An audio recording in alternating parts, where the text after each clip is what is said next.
प्रत्येक जीव हा ईश्वरानं त्याच्यावर सोपवलेली जबाबदारी घेऊनच जन्माला येत असतो आणि ती ईश्वरानं सोपवलेली जबाबदारी यथायोग्य पार पाडणे हा ऊर्ध्वगतीला जाण्याचा एक मार्ग आहे.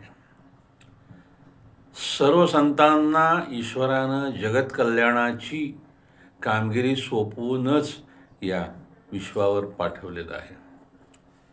संत म्हणजे सर्वांचं कल्याण करणारं व्यक्तिमत्व, सर्वांचं कल्याण चिंतणारं व्यक्तिमत्व, स्वतः झिजून सुगंध पसरवणारं व्यक्तिमत्व, सकल विश्वाला ईश्वर म्हणजे काय आहे, ईश्वर भक्ती म्हणजे काय आहे, ईश्वरार्पण कसं व्हायचं हे साधार दाखवणारं व्यक्तिमत्व, स्वतः जगून तत्त्वज्ञान सकल समाजाला दाखवणारं व्यक्तिमत्व, हे संतांचे गुण आहेत. व्यवहारामध्ये सुद्धा आपल्याला ईश्वरानं जे काम देऊन सोपवलेलं आहे ते यथाशक्ती आपल्याला शक्य आहे तितकं चांगल्या पद्धतीनं करणे म्हणजे ईश्वरोपासना हा मुद्दा आपण विसरूनच गेलो आहे.